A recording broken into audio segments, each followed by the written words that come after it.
right, Briterion Bollection is back, bitches. We're here with we're here with another episode of Briterion Bollection film podcast. I'm your host Kevin. I'm here with my boy Kris, who's fighting his cat right now. Yes. Cats are a big part of this podcast, by the way. They're always taking, yeah, they're always stealing the show on here. But anyways, we're back with another Women's History Month film. In the previous episode that I did with my wife, I kind of mentioned how that I'm really sticking with this Women's History Month theme. Much to the chagrin of maybe a lot of people, but I was trying to say, like, if I don't do this now, I may never do another female directed movie the rest of the year. You know what I'm saying?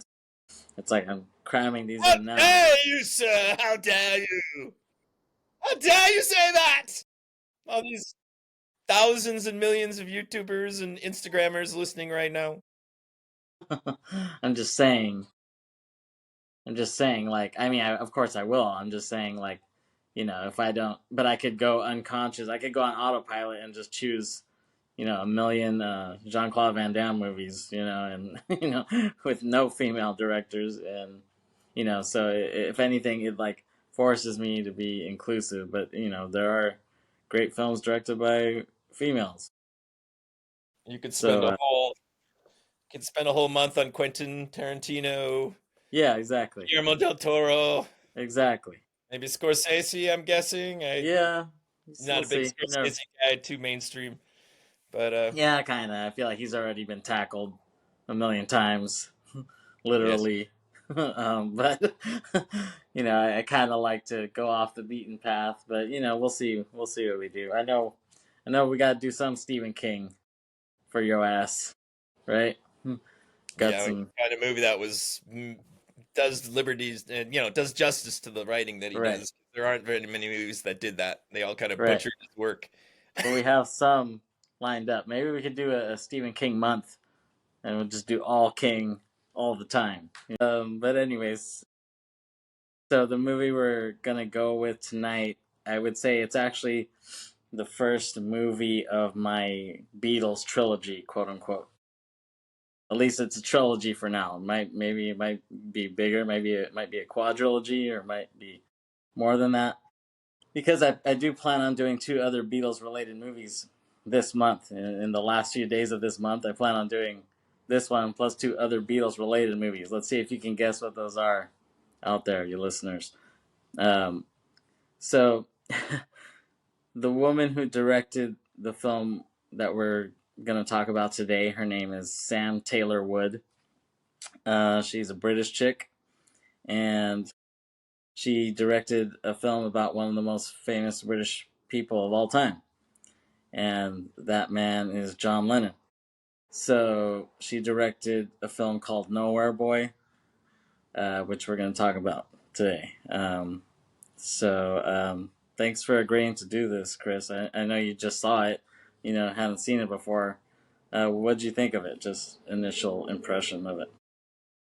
It's very well done. It was heart-wrenching.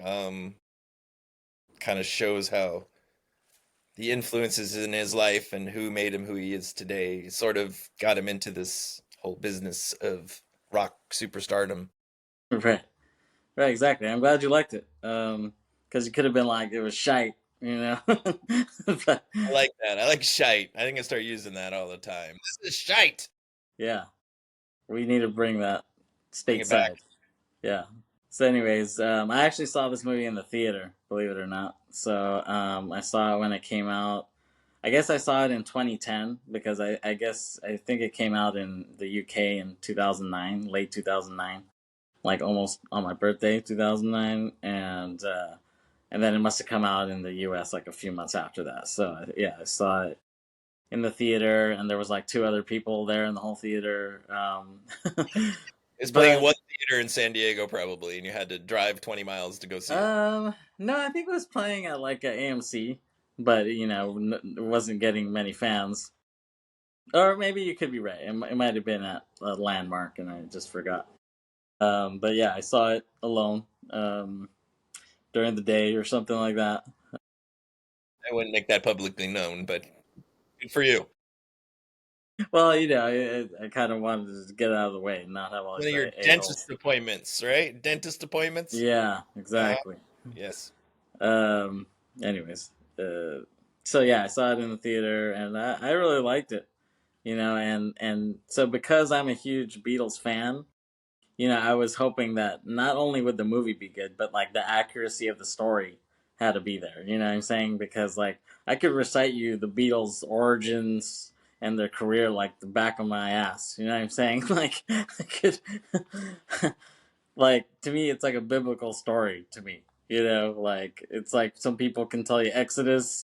I can tell you, John and Paul and George Ringo. I could tell you that off Without the top. use of a mirror. Without the use of a mirror.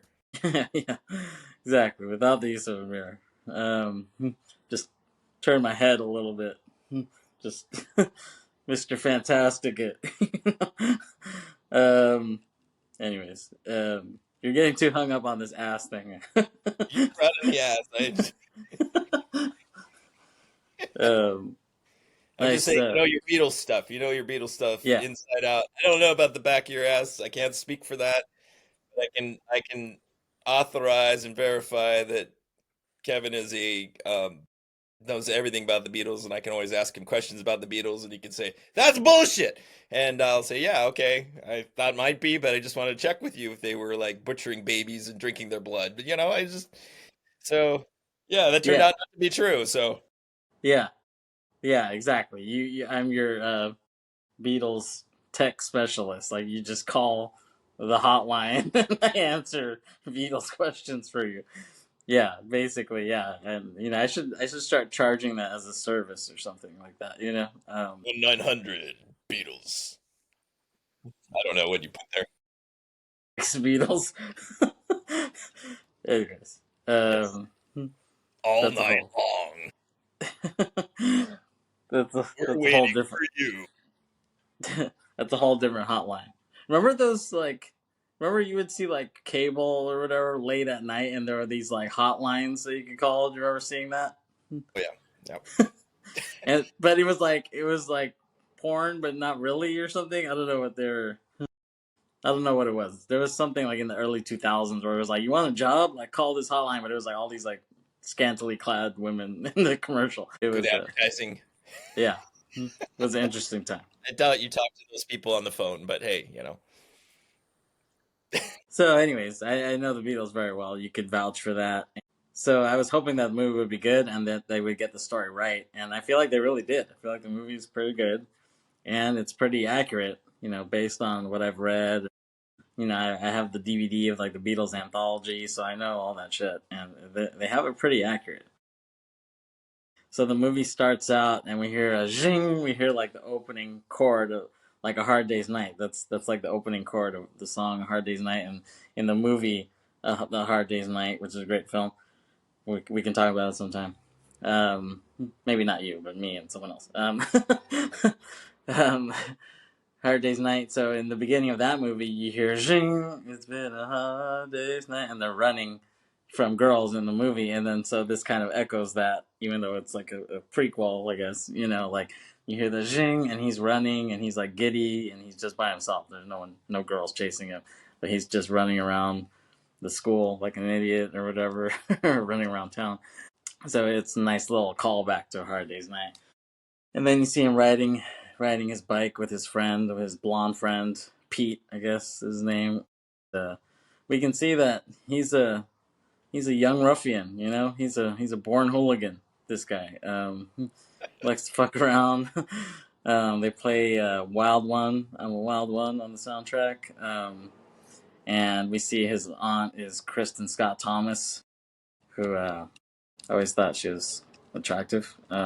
She's she's was in The English Patient that you might remember. And then he runs into this girl, this schoolmate of his, Marie, And he sees her and he's like, "Hey, angel face, show us your jugs." And she's like, "Fuck off, Lennon. Or show your cock." And then I guess he pulls it out. She likes what she sees. She smiles and she walks away. And yeah, I like that girl. That girl, she was in the movie Man Up with Simon Pegg, which is a really funny movie. And she's like on some show too. But she's cool. I'm sure you're writing that down now, Kris. How do you spell that? And then, and I know when we were watching it earlier, you were like, "So did he go to a private school or something like that?" And I was like, "Well, all the schools look like that." You were just saying that because of what he was wearing, right? And like he was talking to the headmaster or something. But I was like, all their schools kind of look like that over there. And then you said, "Oh, so they actually give a crap about education over there." And I was like, "Yeah, not like here where we have Vince McMahon running the Department of Education." God, pray for us all, everyone. Yeah. Soon you're gonna have to. The kids are gonna have to fight their teachers in a steel cage match, ladder match with the principal. To the principal's office. DX. That's cool. Yeah. So yeah, they do care about their education there. And he listens to the radio with his uncle, and it's like the Goon Show. I guess that was big at the time because I guess like Peter Sellers was part of that. So I know the Beatles really like that. And you were saying you thought the guy looked like a guy from Monty Python, but he's not. But to me, he looked like almost some vampire guy. Like he was in those Hammer movies or something like that. I thought he was from that, but no, he's actually. I think he's the guy from Hot Fuzz. Actually, he's the guy who does. He's like an actor, and he does like a Romeo and Juliet play, based on the movie, on the Leonardo DiCaprio movie, not the Shakespeare story. It's hilarious. You got That's an awesome soundtrack. But yeah. Yeah. People love that movie, but like Bachman or whatever his name is, Boris Bachman, whatever. Baz Luhrmann, yeah. Baz Luhrmann. Yes, that's what I said. Yeah. He said Tal Bachman. She's So High. You like him? Yeah, he's a good singer. Hey, Yeah. Oh, and this is the second straight episode with you and me that we talk about Hot Fuzz. So I think that's a sign that we need to do that sometime. So his uncle gives him a harmonica as like a little present. He's like, "Oh, I found this. Here you go." And then his uncle like collapses or whatever. And we were like, "What the hell?" And then we see him like being taken to the hospital. He's going into the ambulance, and then we find out that he passes. Um, so he tries to go home and like cry with his aunt, but she's like, "Get the hell off me!" She's like, yeah, she's not gonna take a hug. That's so cold. He's "Yeah, lost his uncle, and he's just sneaking up to give her a nice warm hug, and she's like, "Get the fuck away!" Not in those yeah, exact words, but in a more cold and yeah." personal way. She's Yeah, like, "We British, bruh. We don't do that." But yeah, we can see their relationship is a little frosty at first. And so they're at the funeral, and he kind of looks over and he sees this like kind of hot redhead lady, and he's like, "Oh, who's that?" or whatever. And then he talks to his cousin there, and he's like, "Oh, did you see her, the redhead? Like, that's my mom, isn't she?" And he's like, "Yeah, I guess so." And he's like, "I want to see her. Like I want to go to her." And so like they devise a plan to try to see her, and they tell his aunt that they're going to go to Blackpool for a little field trip or whatever. But they really want to go see his mom, and so they start like walking, and he's like, "Okay, are we gonna take the bus?" And he's like, "Oh, like no need to," or whatever. He like takes like 10 steps and goes to the right, and she lives right there. Or like, he's like, "Oh shit! Like she's lived here this whole fucking time. She's lived like right around the corner or whatever. You guys been keeping this for me the whole damn time." Um, so we see he knocks on the door, and it is that redhead lady, the mom, and I forgot what her name was, but she was in the original Shameless, the British version, that actress, and she's happy to see him. She's like, "Oh my god," and she hugs him, and she's like really in love with him.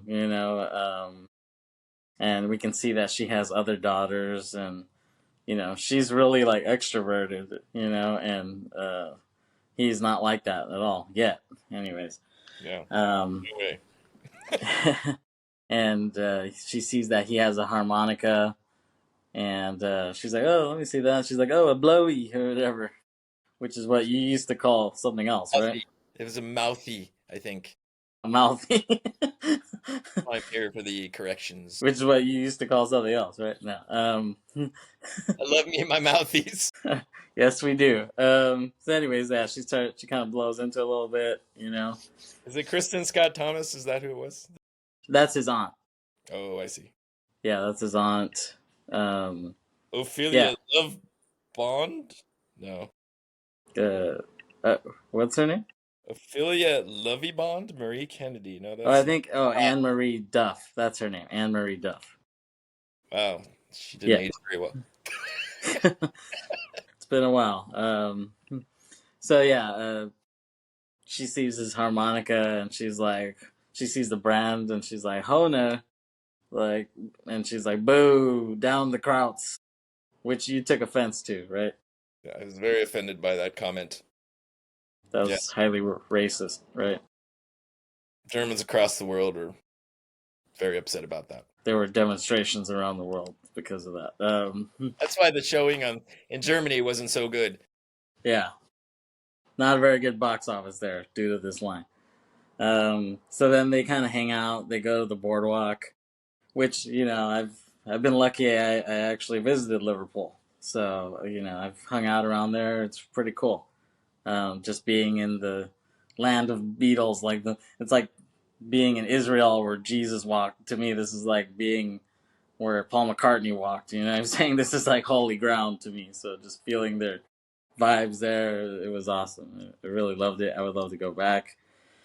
Um, and they go kind of in this fun house, and they're looking in the mirrors, and it's like, I like that scene. It's like cool little editing, like the kind of fast paced editing. I like that. Not enough movies do that. Like they don't play with the editing enough. I like that. Um, and they find a cafe, like they're walking, and she's like, "You hear that?" And she's like all excited, and he's like, "What?" or whatever. And he's like, "Follow." She's like, "Follow me," or whatever. And they go in, and you could hear. She's like so turned on by the sound of rock and roll music, and she starts dancing and singing. So she starts singing "Rocket '88," and so that song's by Ike Turner, and that's considered like the first rock song, I guess, like the first rock and roll song that was recorded. Some people say it's that song. So she goes and she dances, she smokes in the cafe, and she asks him, like, "You know what it means, rock and roll?" And he's like, clueless. And she's like, "Sex." And he's like, "Okay." He's still clueless after that. Yeah. What's He's like, sex? "Thanks, Mom." Thanks for pointing that out. So they go home, and her husband comes home, who's played by David Morrissey. I guess his name is Bobby in the movie, and he's like pissed. He's like pissed off to see John there, and he tells him, "Oh, the girls should be in bed," and he's like, "Go off to bed," or whatever. And his cousin's like, "Yeah, we should go. It's getting late," or whatever. So um, they leave, and his mom is like, "Oh, like." She tells him to come back, and it's like, it's weird. Like, she's like kind of flirtatious with him or whatever. Like yeah, you see Like, it where's kind of. this going exactly? Yeah, which I don't know if that was necessarily true to life, even though I kind of like seeing it in the movie. Like, at least it gives it like a twisted thing that I think makes the movie interesting. You know what I'm saying? Like this kind of Freudian sort of thing. I think that's really interesting for the movie. Um, I don't know if that happened in real life though. But anyways, hopefully not. I'd like to keep my image of him as clean as I can after you've destroyed it several times. Yeah, exactly. So she tells him, like, she tells him to come back, and when he's like walking away, she like runs back out, and she's like, "I love you. You're my dream. Remember that." um, and he comes back home, and his aunt is just reading. She has no idea what he's been doing. And then we see like a little flashback of John like as a little boy, and it's like just a surreal dream that he has or something.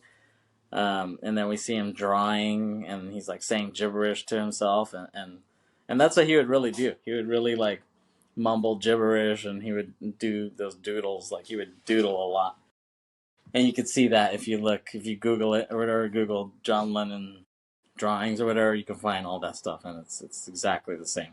So they got that right for sure. And so they go, and he hangs out with her again, his mom, and he takes him to see an Elvis movie. It was like footage of Elvis at the theater, and he's like singing, and all the girls are screaming, like in the movie and in the theater. All the girls are screaming, like his mom was like screaming, and she's like turned on to see Elvis or whatever, and John sees that. He's like, oh shit. He's like, this is really like reacting. He's like, I need to do that. He's like, I need to copy that. And I remember, I think when he was interviewed later on, yeah, I think he was interviewed on like the Michael Douglas show. Not Michael Douglas, one of these. Not Michael Douglas, the actor. This other guy, Michael Douglas.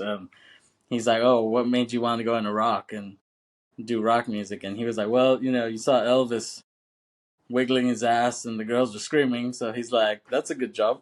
I remember him saying that. You can probably find that on YouTube. So then like he starts kind of slowly changing his style. He starts like quaffing the hair a bit more, a little more like rock jackets. Yeah, he starts Whatever rocking the pompadour. they put in there. Pompadour with mad gel, right? That's what he starts doing. And then he's with his friend, the blonde dude, and he steals some records and runs out. And he looks at them all. He's like, oh, they're all jazz. Jazz is shit, or whatever. He's like throwing them out. And some guy comes up to him. He's like, hey, a little respect, or whatever. And he's like, jazz, though. And he's like, jazz is cool. And he's like, no, jazz is shit. And he's like, tell Billie Holiday that. And he's like, sure, where is he?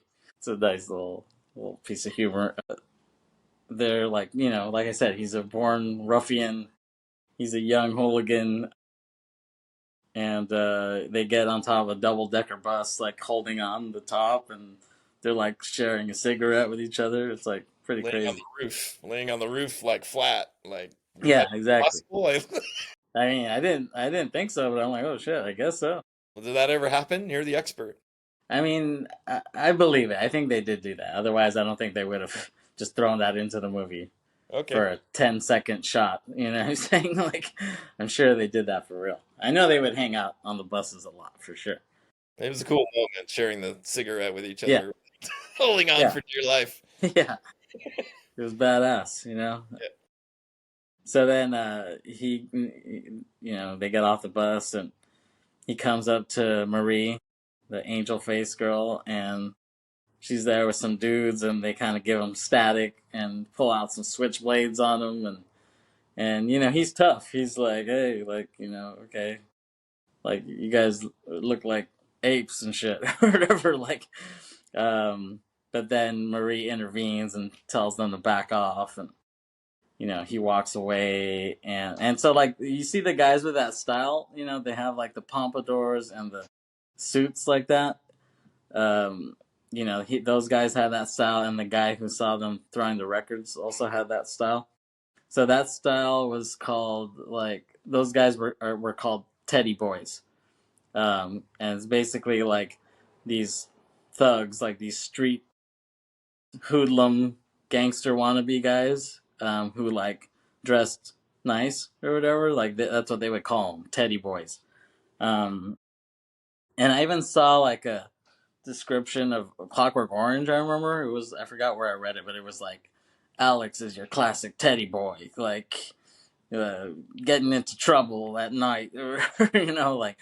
So that was a thing. That's what they would call him, and even in the anthology, I remember Paul called John that. He said, like, Paul said, oh, John was a teddy boy underneath it all. Like he was kind of like, he could be a bully, which we'll see kind of later in the film.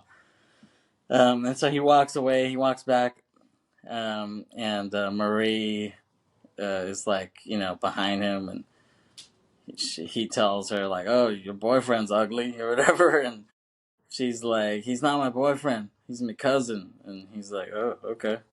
Like he sees there's an opportunity there, I guess, you know. So the one record they salvaged from the ones they stole was like this Screamin' Jay Hawkins one or whatever, and he takes it to his mom, and she, you know, he's hanging out with her, and she puts it on, and then you hear, "I put a spell on you." You know, you hear that, boom, boom, boom, boom, boom, boom, which is a great song, and he's lying on the couch, and then she like lies with him. You know what I'm saying? She's like lying on top of him, and it's another strange Freudian moment there. You know, Getting a little close there. yeah, a little too close. But yeah, while she's doing that, while she's on top of him, he's like thinking, and then you're not sure if it's real or not, or if it's fantasy. But then it's on like Donkey Kong. He's with Marie Angel Face on the tree, and he's getting it on. Sex in the Park. um, I was a little I was almost traumatized because I saw the hand in the underwear and the rubbing, and I thought, oh my God, it's his mom. They went too far. Thank God. Like then I saw Marie. I'm like, oh, good. Thank God. yeah. I mean, maybe they wanted you to kind of think that. I don't know. The editing was a little too seamless there. I wish there was a little more. It was more obvious that he was with her. But it's funny that they're doing that in the park, and years later, Paul would have a song on the White Album called "Why Don't We Do It in the Road." I guess he should have did "Why Don't We Do It on a Tree." Yeah. So you're not really sure if that's a fantasy, you know, or if it's, you know, it's something he wants to happen, or if it really happens. But then it like cuts, and we see that he's in the headmaster's office at the school, and I guess he got caught with a porno mag or something, you know. And that just reminded me of your mom took away your best porno mag. You gotta fight. Why you're right. But it's funny, you know, when you think about it, when you look through records, you're looking up Beatles records. Who do you find? Oh, Beastie Boys are right there. You know what I'm saying? It's funny how they both have that BEA, you know, and they're both, you know, seminal bands. Obviously, the Beatles are the biggest band, but it's kind of interesting, you know. Boys are in Yeah. there too somewhere, but like on the other end. Yeah, yeah, exactly. We don't talk about those Um, guys. yeah, thanks for reminding me. So he gets into an argument with his aunt, and she's pissed off, and she throws an apple at his ass or whatever, which is kind of funny because they end up calling their company Apple, you know, which is funny because Ringo means apple in Japanese, you know, which was what Yoko was like. Oh, Ringo means apple in Japanese. She would tell John that later on. And then what's funny is, so they had Apple Records. That was their company that the Beatles started. But then when Steve Jobs and shit was doing, you know, Macintosh, he's like, oh, we're gonna call it Apple, like as a tribute to the Beatles. But then the Beatles, you know, found out about that, and they're like, whoa, whoa, whoa, like you can't just take this, like our shit's called Apple, you know. And then they're like, okay, well, we'll make an agreement that we'll never go into the music industry. And so the Beatles were like, Oh, okay. Which, I mean, eventually the iPod came out, so I'm sure to get permission for that, Jobs had to write a big ass check to McCartney and company, you know. So I think that's partly why McCartney's a billionaire, is because of that. You know what I'm saying? It's not his songs, because all his songs were under Michael Jackson for a long ass time. You know what I'm saying? So, or a majority of them, you know. So I think it really came from Steve Jobs' ass stealing the name, you know. So it's kind of a little interesting sidebar. So yeah, she throws an apple at him, and then right at that moment, there's a knock at the door, and it's like this guy who saw their ad for a tenant in the newspaper or whatever, and she's like, okay, like, all right, like I'll let your ass stay or whatever. You know, it's like it's kind of a weird, you know, subplot. Doesn't really do much, but you know, I guess just to give his aunt some action, you know, maybe literally, I don't know. she wasn't gonna So let us in until she found out he was a biochemist, and she's like, "Oh, biochemist, come right in. Let me get you something to eat." Yes, Yeah, yeah, I know. their All of a eyes got sudden, all that big. yeah. She's like, Ka-ching! "What are you studying?" Because he's like, "I'm a student." She's like, "What kind of student?" And then she's like, "Ooh, this guy's gonna make bank someday." You know. Yeah. So then he leaves and he goes to his mom's house and he's knocking on the door. And then we see that she's inside, but she doesn't want to answer. She's like disheveled and smoking. And I kind of like how the light hits her right there. It's pretty good cinematography. And, and he's like, what the fuck? Like, now he's like, now I see why my aunt, Kristen Scott Thomas, fucking hates you. You know what I'm saying? Because you do shit like this, So that's like his first realization that she can be like flaky and stuff. You know what I mean? Um, Perhaps so manic he goes depressive. off. Oh, what was that? Was she manic depressive? I kind of got that. I mean, yeah, I think so. I mean, I guess she was. I might have forgotten that, in my research over time. But yeah, I think you're right. Yeah, we see because she's like depressed and smoking, and she has, a lot of mood swings, I guess you could say. So he goes off and he plays the mouth organ by himself, and he also plays harmonica too. I used to love when Craig Ferguson would say that on his show because he always had a harmonica. He's like, "Oh, you like to play the mouth organ?" He's like, "You like playing harmonica too?" Because I guess that's like a slang for harmonica, mouth organ, which is funny. I guess because it has the same sort of notes or whatever as a piano, so I guess that's why they call it that. I don't think it's the best slang name for something. um, so that science dude does end up staying with them, and we see John get a letter from the school. I guess that's like his suspension letter, and then we see him burn it. And he goes to his mom's house, and they're singing Elvis. And he says like, "Oh, why can't I be Elvis?" And she's like, "Because God was saving you for John Lennon or whatever." And it's funny that he would go on to be just as famous, or if not more famous than Elvis. And he wanted to be Elvis. It's like both of them died young, really. These geniuses, they pass young. A lot of them. You know what I'm saying? Not all of them, but a lot of them do. Sadly. So he tells his mom that he got suspended, and he asks if he can hang out with her, and she says, "Okay, but let's be productive." So she teaches him how to play banjo. So that's all true. Like, she taught him how to play. If it wasn't for his brief time reuniting with her for that time, you might not have the Beatles. You wouldn't have the Beatles. You wouldn't have John Lennon. She taught him how to play banjo first because she was an entertainer. Like, so that's like how she would make money. She would like go to the bar and she would like sing songs, and she was like a comedian too. So that's like her trade basically. So she taught him how to play banjo and then guitar. Um, and so it's funny. It's like she plays this Maggie May song, which the Beatles would end up recording on Let It Be. So they did a version on Let It Be, even though it's kind of a piss take, as they say. Like basically what that means is like they're fucking around. Like they say, "Oh, I'm taking the piss," which means like I was just fucking around. But it's funny that they say taking the piss, but they don't say I'm taking the shit. Or, what I'm saying? Like, haven't heard that before. Different. But it's funny because he's like, "Who's Maggie May?" And she's like, "Oh." She just says that. Cut.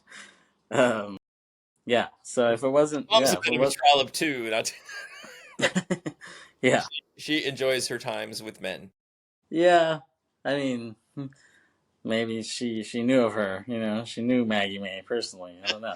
So Maggie must Um, be a real horror, yeah, she's next level. a horror. Um, she's super scion.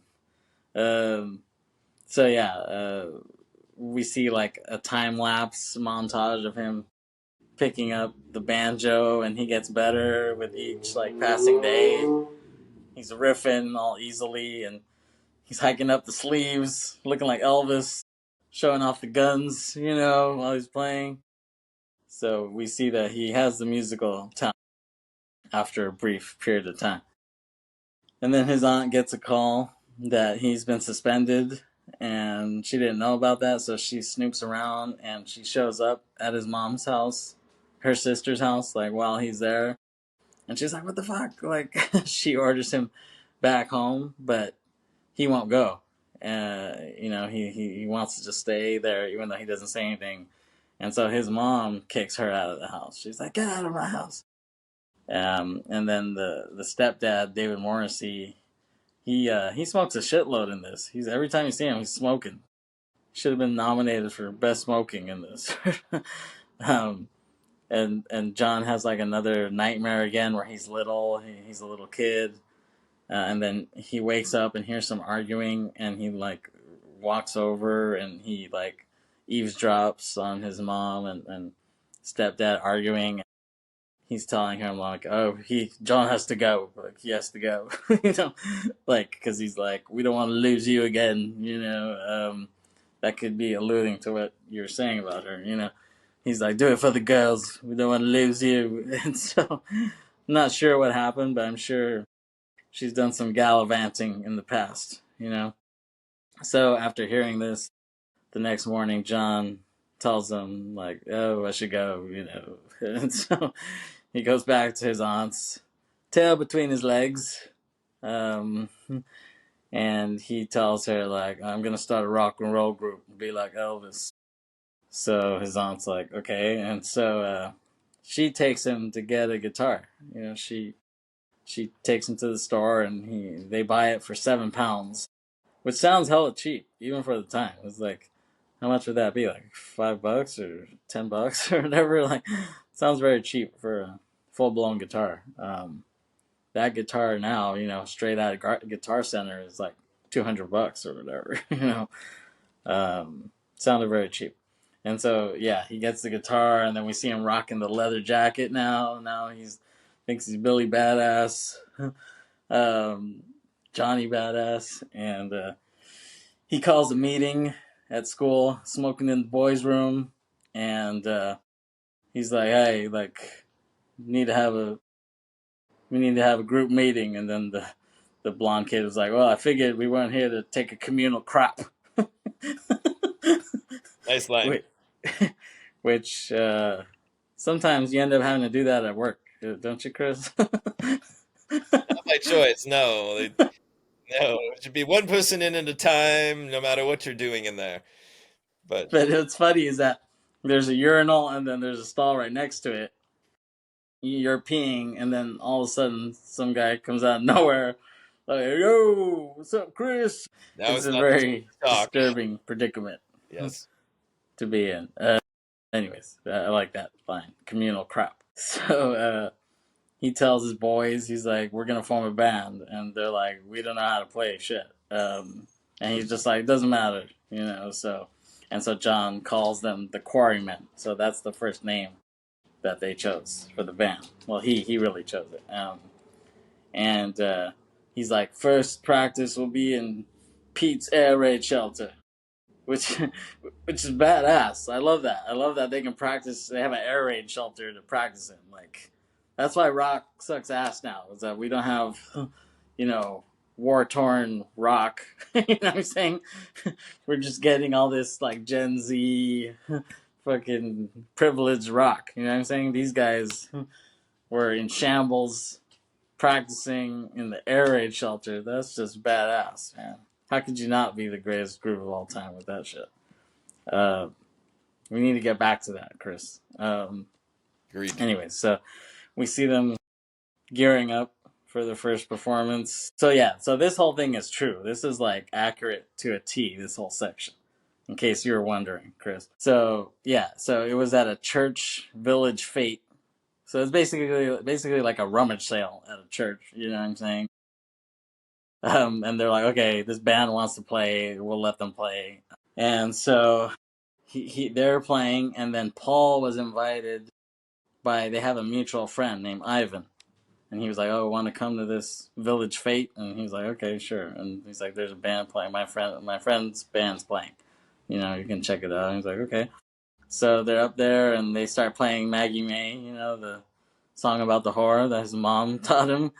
And yeah, we see this kid uh, in the front watching them, and he has a white blazer on and a like a rose in the pocket. He looks like very classy for this village fete. And after the show, they're like drinking beers in the back of the church, and they think they're badasses. They're like, yeah, we just rocked the house. They're just drinking. They're like, yeah, we kicked ass, you know.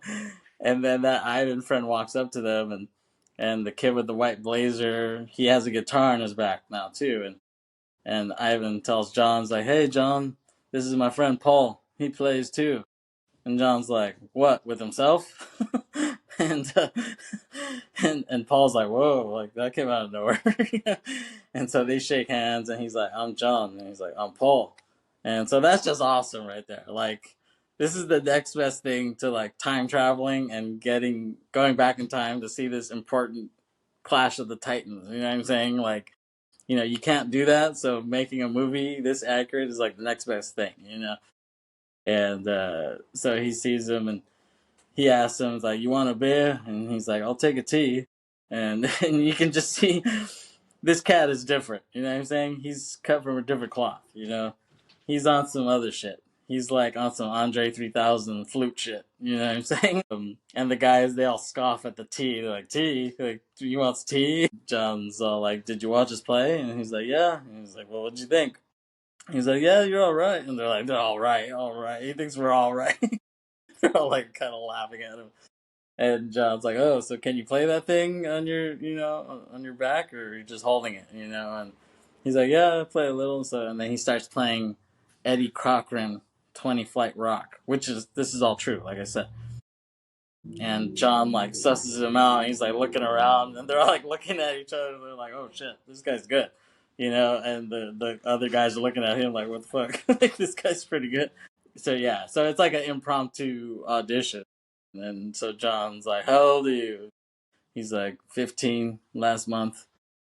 And he's like, oh, I can do Little Richard too. And then John's like, ta ta. He's like, nice meeting you. He smugly walks away. And the other guy in the band, he says something smart. He's like, oh, I'd rather have him in our band than in anyone else's. It's like a strategy move, you know what I'm saying? Like, all of a sudden, this kid is fucking Brian Cashman. He's the GM of the Yankees, trying to make chess moves. And John looks back at Paul and is like, okay, I think we need this guy. So yeah, I like that actor kid, the guy who plays Paul McCartney.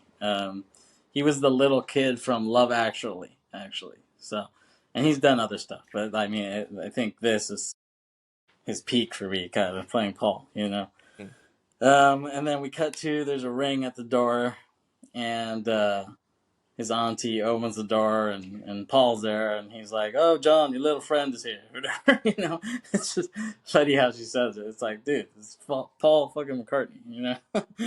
um, so they're upstairs, and they're like swapping chords. Well, mainly it's Paul teaching John the chords, you know what I'm saying? Because there was no internet at the time, you know what I'm saying? Like, you got chords by word of mouth. You had to like ask people, how do you play this, you know what I'm saying? Or you were just musically gifted and you could figure it out yourself, like you're fucking Mozart or something.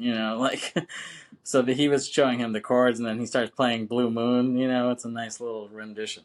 It's pretty cool. And then his aunt like kicks him outside because she doesn't like the noise, so she's like, get the hell out of here. And so they're on the porch, and John asks Paul, is like, oh, so does your mom like hearing little baby play rock and roll? And Paul's like, oh yeah, she would have loved it. And then he's like, bollocks. And he's like, no, like, she's not around anymore. She sort of died last year. And John's like, whoa. Like, but it's just funny how he says that. Just the awkward Britishness of him saying that. And so Paul's like, oh, like, if we're going to take this seriously, we should start writing our own stuff so we don't get stiffed by record companies. And which is funny because they wrote their own stuff and they still got stiffed by record companies. You know what I'm saying? So doesn't matter, even though they wrote their own shit. So John said, yeah, exactly. So John says, oh, I write, poems and stories, and Paul tells him, hey, add a tune and it's a song, and he's like, what about you? And Paul's like, yeah, I've written a couple, and John's like, how do you know so much? Like, you don't seem like a rock and roll guy. And Paul's like, why? Because I don't go around smashing things and acting like a dick? And he's like, yeah, like basically. That's like the rock and roll standard uh, way of acting. And so we see a little montage of John writing, and like I said, the doodles. That's exactly how he would do shit. And then his aunt gets his report card, and it's crap, and she's pissed. So um, John goes home, and he's about to pick up his guitar, and he can't find it. He's like, "What the fuck?" And he looks around, he can't find it. He goes up to her, and it's like, "Where's my fucking guitar?" She's pissed off. She's like, "Your grades fucking suck. Like, you made a promise that you would get your act together." He's like, "It's my group," and she tells him like, "Oh, grow up, John." And he's like, "Fuck off!" And she's like, "What'd you say?" And he's like, "I said fuck off." He runs out. Like, that was great. I'm glad I'm glad that he wasn't, he didn't call back in that sense. Like, I almost felt like he was gonna be like, "I said fuck off." Did I stutter, bud? Felt like he was gonna pull a Judd Nelson on her ass. So then he runs off and he plays a show anyways. He's playing a show with Paul, and he comes back home and he kind of, tells his aunt, he's like, "Oh, like my mom got me this guitar." He kind of shows off to her, and she's like pissed off a little bit. And then they do they do another show, and they have their teddy boy suits that they have on. They have these white teddy boy suits with the black little tie. They look like five fucking Colonel Sanderses on stage. You know what I'm saying? Felt like I was gonna get a original recipe chicken. With every concert, bucket there, bucket there. Yeah, free bucket, free bucket in the lobby. Anyways, yeah. So yeah, they do that show, and you know, we see John introduces Paul, and he kind of disses him. And Paul sarcastically says, "Oh, thanks for the kind words." And John says, "I didn't mean them." Like, he's kind of being a dick there already. And Paul starts playing, and he's like shredding on acoustic guitar. He's shredding it.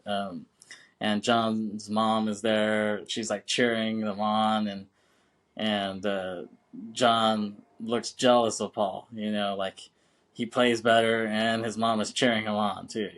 Like she cheered for Elvis. He's like, you could see the anger in his eyes.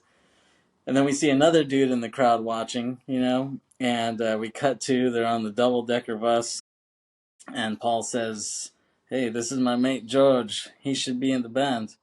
And John's like, "He should be in bed." Like, he thinks he's too young, but George, he always had a good sense of humor. So he just lets his fingers do the talking, and he starts playing Raunchy. The song is called Raunchy. He starts playing that, and John sees this, and I love the look that he gives Paul. He looks over, he's like, "Oh shit!" He's like, "This guy's good too."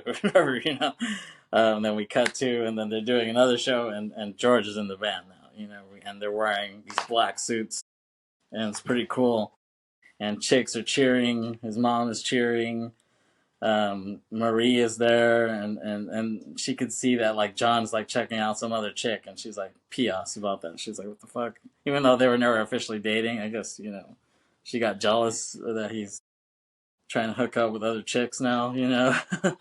But hey, you got to give it up. You know what I'm saying? This guy, rock stars need groupies. You know what I'm saying? Um, but I like Angel Face more. I think she's better than the other girl. Um, but after the show, his mom's happy. She's like really ecstatic, and she's like, "We should celebrate. Let's have a party this weekend." And John is like hard drinking already. He's like, he's got the wife beater on. He looks like Eminem with a pompadour. He's And his friend's like, "What about the birds, Miss Lennon?" You know, and she's like, "Just keep them in their cages." And she like pokes his nose, and John's like getting pissed when he sees that, and then I guess he hooks up with the blonde chick in the bathroom, and that's the first of many groupies. As I told you before, Chris, you Yes. you had your doubts, but You I shattered told my you. ideal of John being a pure, innocent rock star man. Clean cut boy. Yeah, no, he was a wild one, as Listen they to the said. ladies. Yep, he had his way. And so his blonde friend, they're walking, in the field, and the blonde kid tells him he has to quit the band. He has to like either join the military or be a cop or something like that. And John's like, "Oh, okay." And then that kid says something weird. He's like, sometimes I wish I had tits. Not in a weird way, just to play with him a bit. It's just like, okay. Nice to know. Yeah. Thanks for sharing. Yeah, I like I In the like that they military. threw that into the script. So we cut to the party, and I like John's teddy boy blazer that he has on. He has the classic teddy boy. Um, and then John sees Paul playing "Love Me Tender" for John's mom, and it's like a sweet little moment, and he finishes it, and his mom's like, "That was for your mom, taken away from you. It's not fair." That's what she says, and John's like, "She had cancer. What's your excuse?" So yeah, like John's being a dick. He's got some alcohol in him, and then his mom brings out the cake, and John blows out the candles, and they're like, "A few words, Johnny boy," and he's like, "Cock, balls, fuck," and she's like covering her daughter's ears when he says that. Yeah, John is straight roasting these guys. Yeah, I thought Tom Brady was gonna come around there for a sec, He's a and then mean drunk. He's a mean drunk. Let me tell yeah, you. yeah, he's not a happy drunk, dick drunk. More so than usual. And he breaks the washboard on the blonde kid's head. you know, I don't think it hurt, but it was just him being an a hole. And so he goes outside with his mom, and he wants to know where his dad is. He kind of confronts her about why she abandoned him. He let this stuff bubble up to now. He's pissed off, and she tells him that he might be in New Zealand or something. He was in the merchant navy. Uh, yeah, and his mom makes excuses that his aunt, her sister, wouldn't give him back to her, and John's like, she's like, "I'm not hers to give, like I'm yours." So he's pissed, and he just walks away, and he goes back home to his aunt, and he starts arguing with her, saying, "Oh, you wouldn't give me back to my mom," and then his aunt gets pissed, and she takes his ass back to her house, and she tells her, like, she's like, "Okay, what really happened," or whatever. So, and she says, "Oh, like your mom has always needed company, if you know what I mean by that. You're an And he's ignorant. like, "Yeah, exactly." And he's like, "Rock and roll, hey mom, rock and roll," like rock and roll lifestyle. Um, and so the aunt says that she had a daughter with a soldier, I guess, while his dad was away, and Fighting in you the know, army or something like that. Fighting in war. yeah, I guess, and yeah, World War Yeah. II. Made a baby with another guy. Yeah, with another soldier. Yeah, and she said that then she met the dude she's with now, the David Morrissey guy, and so I guess yeah, we see like a little flashback of like his mom and dad arguing, and his dad has the great idea of asking the 5-year-old kid. He's like, "Who do you want to go with, me?" And he's like, "Daddy." So he goes with her, or goes with him, but then I don't know, the whole thing is fucked up, but but he gives this like Brando-esque performance. He's crying, he's pissed, he's it's like, yo, it's both your faults, and he runs out, and he gives a pretty good performance, honestly. Been holding He that goes, in for a long time. He had to let yeah, go, he had to unleash it, yeah. unleash the Um, beast. yeah, so he goes for a walk, and he sees a club with some teddy boys, and he tries to walk in, and the bouncer is like, no chance, or whatever. Just the irony of that, you know what I'm saying? Because like a few years later, he can get into any club, you know what I'm saying? And not only that, he's usually the one being paid by the club to play, you know? So then he sees Marie, and like Marie's with her friend, and he's like, forgive me, angel face. And he's like about to kiss her, and her friend just grabs her and is like, "Oh, like forget him. He's a loser," or whatever, which is funny because he ended up doing a song, "I'm a Loser," which is on, I think, Beatles for Sale. Like yeah, he was really trying to. It was really a dark song where he was saying like, "I'm a loser," like I'm an asshole. You know what I'm saying? That's what he was really trying to say. But people listened to it like, "Oh, it's such a great song. I'm so happy." You know what I'm saying? Like people listen to it like Third Eye Blind. You know, fucking uh, Semi Charmed Life. You know what I'm saying? Like people hear the beat and they're like, "Oh, what a great song!" When the song's about like heroin and suicide. You know what I'm saying? Same with your boy Blunt, right? Hmm.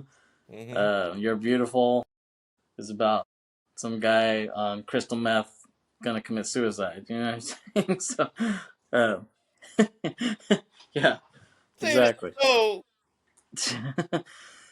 Believe it or not, the blunt likes to smoke the blunt, the laced blunt. um.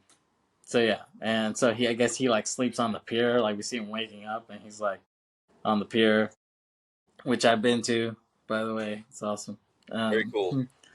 yeah, and he goes back home the next morning, and he's like, okay, like sorry, aunt. Like he has to like swallow his pride, and he sees his aunt putting flowers for her husband at the cemetery, and he's like, there's no point hating someone you love.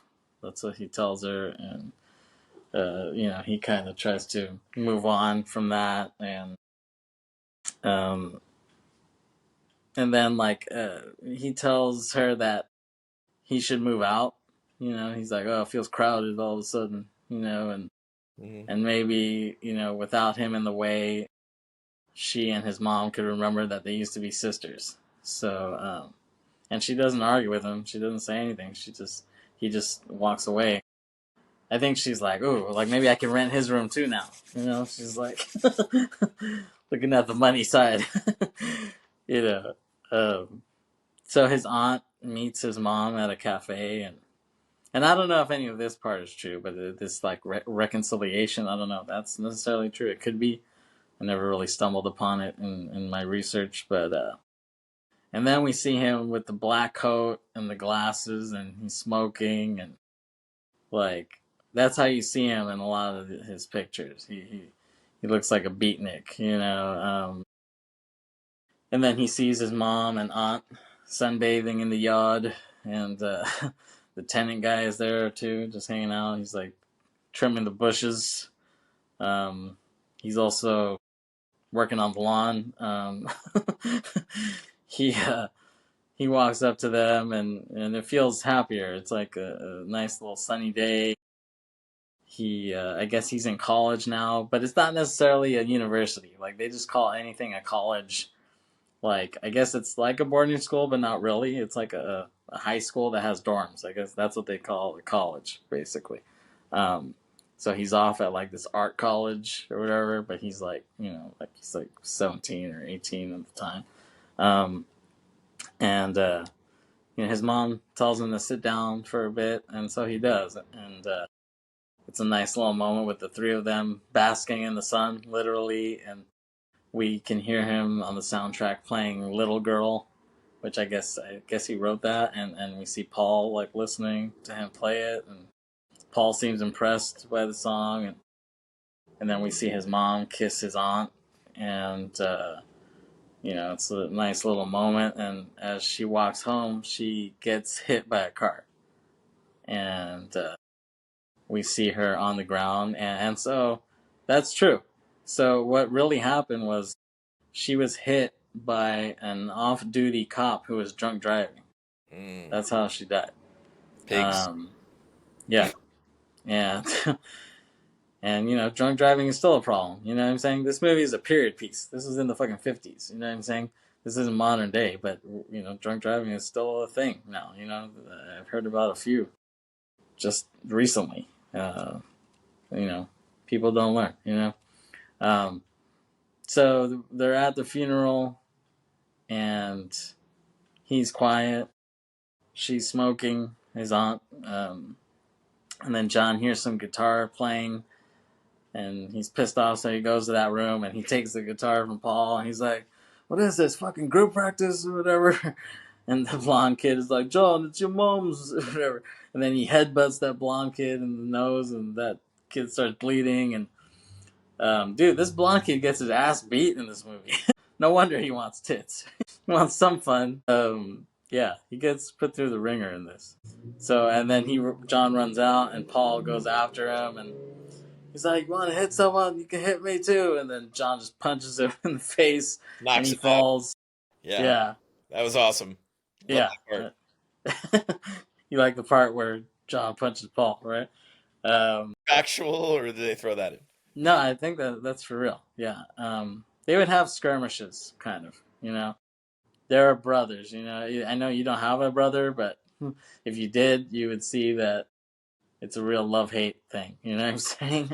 Um, Hmm. so yeah, he punches out Paul, and then he immediately regrets it, though. You know what I'm saying? He's like, "Shit," and he's like, "I'm sorry," and he like lifts him up, and they hug, and he just starts bawling. He starts crying while they're hugging, and he's like, "She's never coming back," and Paul's like, "No, she's not," and they have a real bro moment. And so like that's really what they bonded over, is that they both lost their moms like at a relatively young age. You know what I'm saying? So that's, other than being able to play music so well and songwriting and all that stuff, and being from the same town, they have a lot in common. They also have that in common, the loss of their mothers, young.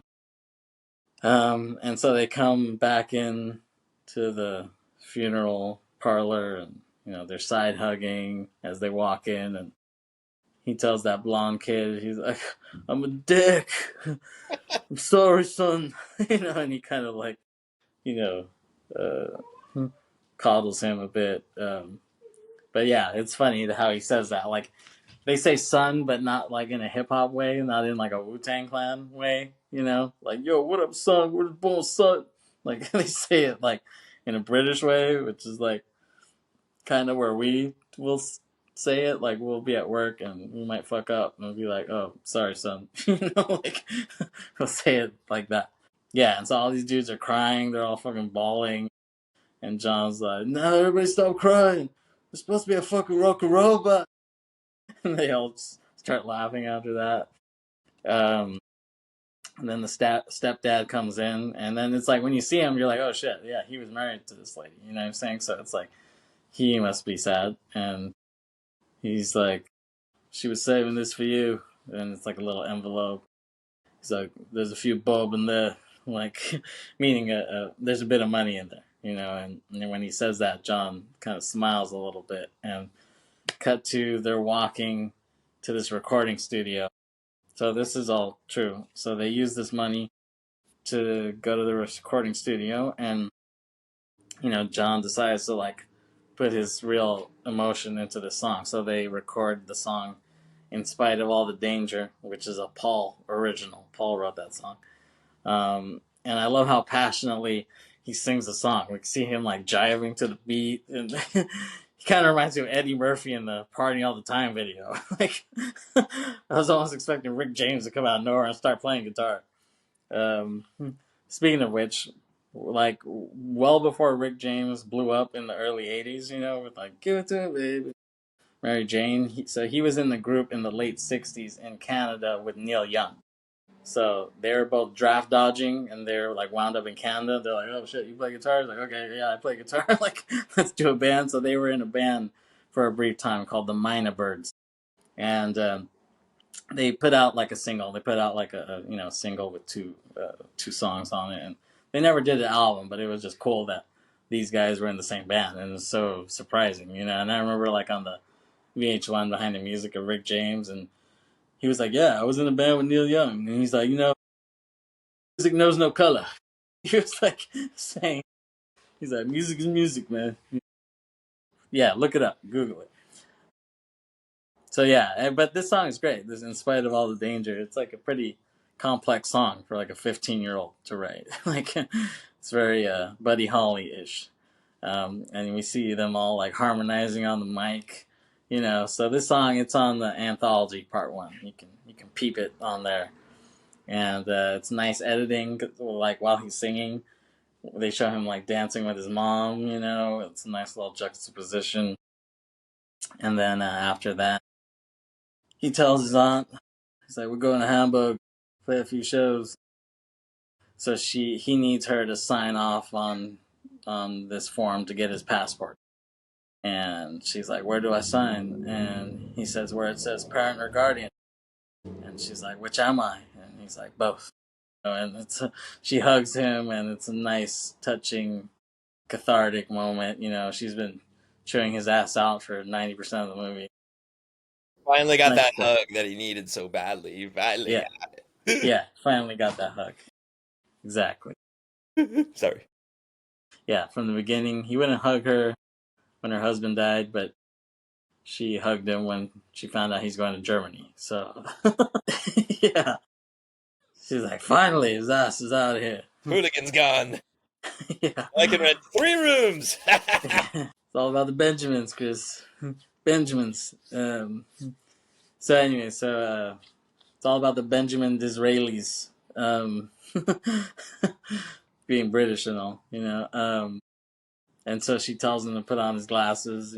She tells him that a few times. He tells her he'll call her when he gets to Hamburg, and it's funny because he walks out and he like takes the shit off. He's like, "I'm taking the shit off." He takes off the glasses, and then we hear the song "Mother" play on the soundtrack, which so that's from his solo career post Beatles, and we hear that as he walks away, and then like some text pops up and it says, John did call her when he got there to Hamburg and every day for the rest of his life. Yeah, every Which, week. Every week. every week, yeah. That's crazy. Big rock star, women, drugs. I'm Yeah. sure he missed a week or two, but Well, yeah. they they should have 90, put that yeah. they should have put that Beatles like dramatization may not have happened. Yeah, no, I'm sure he. I mean, you could, and then like that's the thing. You see the real pictures of them after that. You know what I'm saying? And you see him with her, and you see him older. In the Beatles with posing with her.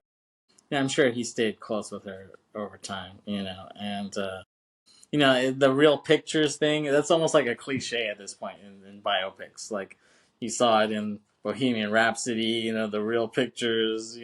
Like they always do that now. That was nice. Which usually I don't love biopics. I feel like often they're not that great or kind of boring or not accurate. You know what I'm saying? But I felt like this movie came out good. I felt like Bohemian Rhapsody came out pretty good. I really like that movie. Actually, I really like Bohemian Rhapsody. So yeah, these ones did it right. Also, Control, the movie about Ian Curtis from Joy Division, that came out. That movie's really good too. My wife loves that movie. Um, so yeah, like this song, Mother, like his solo songs were more personal. You know what I'm saying? As compared to his Beatles songs, and I know Noel Gallagher doesn't like that about his solo work, because he's like, oh, when he was solo, his songs were more personal. It's like when he was in the Beatles, like what was he singing about? Obla di obla da, like you know what I'm saying, like But you have to, he was younger at the time too. He was younger when he was in the Beatles. As you grow older, you're supposed to mature a bit. So I think that was his evolution. And then I like how the song kind of breaks down, because it was like an outtake, and then the credits hit, and And then you see this dedication to Anthony Minghella, who was a director, and he passed, I guess, shortly before this came out. And so he directed The English Patient and other films, but he did English Patient with Kristen Scott Thomas, who was in this. And so his son is Max Minghella, who's a really good actor. So he was in Babylon, which I love that movie. He was in Social Network, which I love that movie. And he was in The Internship with Owen Wilson and Vince Vaughn, which I love that movie. He's fucking hilarious in that. That's a We should talk about that sometime. wide variety of films. He's hella funny in that. He's really funny. And so yeah, I remember seeing the Beatles Love, the Cirque du Soleil show. You never saw that, right? Or you did? Oh yeah, it was awesome. It was Oh, amazing. you did see it. Yeah, okay. Yeah, I saw it twice. So I saw like both versions of it because there was like the original version, and then there was like they kind of redid it and changed it a little bit. But I probably like the original version a bit more.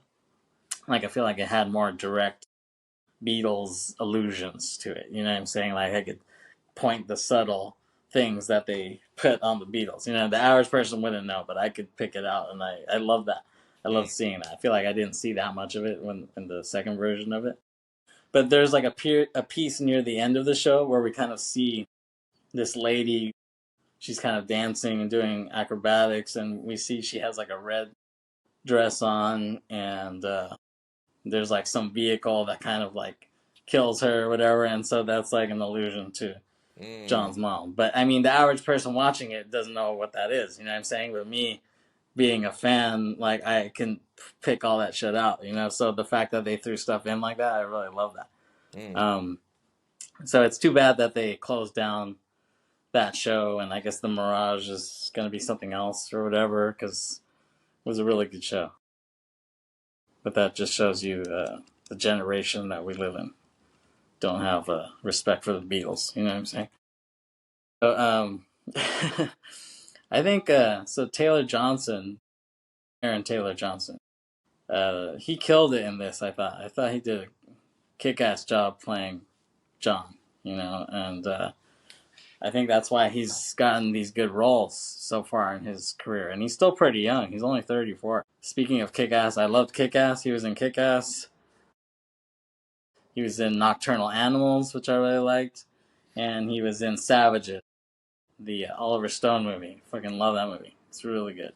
I plan on talking about that sometime. And it's weird because even though he has blue eyes and John has brown eyes, like he's still like like he still kind of looks like him. And I guess they felt that would be weird changing his eye color. Like he looked too weird with the brown eyes, so they just kept him blue, and he somehow pulled it off. But I thought he did a great job on this, and you know, and I know in an interview he was saying like he was trying not to be John Lennon, like he was just playing it like he was playing a normal teenager. You know what I'm saying? And I think that's why he did such a good job with it, is that he didn't put like all this importance on it. Like, oh, I'm playing John Lennon. I got to really, you know, be John Lennon. You know what I'm saying? He just played it straight, and it came out great. Like, I think that's why he did such a good job with it. And I don't know if you knew the backstory on this. Yeah, like, so this Sam Taylor Wood, who's the director. So she was born 1967. It's a couple years before you. Give or take. Yeah. So Aaron Taylor Johnson, he hooked up with her on the set of this. You know, and he's younger than me. He was born in 1990. Wow. This guy. So he was like 18, 17 maybe when he hooked up with her, and she was like 41, 42. So he smashed it on the set. and they had a kid. Like he got her pregnant. Wow. Yeah. So I remember when he was doing an interview for Kick-Ass, they were like, "Oh, well, you're gonna have a kid soon." And he was like, "Yeah." I was like, "He's gonna have a kid? What the fuck?" He's like 18 or whatever. But then I found this whole thing. I was like, "Oh shit, wow, like that's crazy." I mean, he's still with her, and I think they have a few more kids, but that's just crazy, bro. Yeah, that's insane. So they've been married or something for like 12 years? Yeah, ever since then. Yeah, but he hit it, but did not quit it. Nicely he done. Stayed with it. So yeah, I mean, and you know, I remember seeing this in the theater, and And I remember walking out of the theater, and when you walk out of a movie theater after like a good ass movie, you know what I'm saying? You're like on a high, and it's like for one brief moment you can see like in this fucked up world there are some artisans who can produce something beautiful for us to enjoy. You know what I'm saying? Like that's why they do it, and that's why we do this podcast. Celebrate the beauty and humor of film, the seventh art, Briterion Bollection, biatches. Um, anything else you want to say about this, Kris? No, it was really well done. Yeah, I had the same kind of feeling. Like you said, just being there, it was like you were there watching every important moment, and there were so many things could have gone completely different, but it was just like fate for all of them to end up together, for him to be with his mom for that time so she could teach him the banjo, and she kind of like fired up his passion, and like all this shit had to happen in order for the Beatles to, I don't know, evolve, form. Yeah, It's kind of cool to like be there, and it had a lot of great moments in it. A lot of emotional moments. But and see that these two women, they were like completely opposites, but one really fueled his passion, his music, and gave him all this energy. I don't his passion for women, maybe. I don't know. The other was kind of a school marm, but very disciplinary and like strict, but she provided the home and all the things he needed to live in life. So like without those two women and then all this shit happening. yeah, I'm using technical terms here. Sorry about that. yeah. That's fine. But yeah, it was great to see that how that all happened, and it's good to hear that it's not a bunch of bullshit that they just put together or slapped together to make it look really beautiful. It was actually something that happened organically, beautifully, and according to you, very factually. So I like that they didn't try to add extra things in there, and you know they don't need to. It's a great story. It's a great his history is very interesting. I didn't know a lot of that shit. Didn't know about his mom, so that was crazy. That was eye opening, as you Yes, would say. yes. Came from Um, very humble beginnings, but became one of the most famous people next to Jesus, probably. yeah, and yeah, the only one you don't get to see is Ringo because Yeah, he came later. And a lot of people like to talk shit about Ringo, like he didn't contribute that much to the group. But to me, he's just as important as the other guys. To me, he's the best drummer. He's the best drummer all time. Like, not in a technical sense. There are better drummers who can drum faster, harder. Do better solos and shit like that. But it's like I don't care about that. Like, if I'm trying to write good pop rock songs, I want Ringo Starr as the drummer. Like, if I'm trying to write Beatles songs, I need Ringo Starr as the drummer. Otherwise, they're not going to be good. You know. And he's said it before. He's like, yeah, people like to talk shit about me. He's like, but they were a band before I joined, and like everything they put out was a flop. Until I joined the band, then they started making hits. You know what I'm saying? So Ringo's very important. I love Ringo. Peace and love, Ringo, as he always does. yeah. Um, You ever seen and him? then You ever seen him tour? no, I mean I Really? want to. I mean I would love to see him sometime. I got to see Paul at Desert Days. That was great. I guess I would like to see Paul again, but that was such a great show. It's like I don't mind keeping that intact. Like Desert Days was awesome. It had the Stones, Dylan, Mm. Roger Waters, The Who, Neil Young. Speaking of Neil Young, Rick James. No, Rick James wasn't there. He had already passed by then, sadly. But yeah, that would have been cool. Yeah, but I know that Sam Mendes. I don't know if you heard about this. Sam Mendes, who did American Beauty, which I love that movie. He's doing a project where he's doing like four separate movies or like short films, but like an hour at least. That's gonna tackle each Beatle during the Beatles, run. So we're gonna see like through each of their perspectives. So we'll get Ringo's perspective, we'll get John's, Paul's, George's, and everyone's kind of like, how's this gonna come out? Like, like everyone's like on the edge of their seat, like, what the fuck? How's this gonna look like? So I think I'm at least waiting with bated breath to see how this shit comes out. I'm sure other Beatles fans are. They're like kind of nervous as to how this will turn out, but we'll see. In the meantime, if you haven't seen Nowhere Boy, you should really watch it. I think it's a great film, very underrated film about the man, the myth, the legend, Lennon, John Lennon. Thank you, Kris, for joining with me. Thank you. Pleasure as always. Likewise. Thank you guys for listening. Like and subscribe our shit. We need the support. Help a brother out. Thanks for listening. We'll catch you next time. Peace. Peace and love. Out. Bye.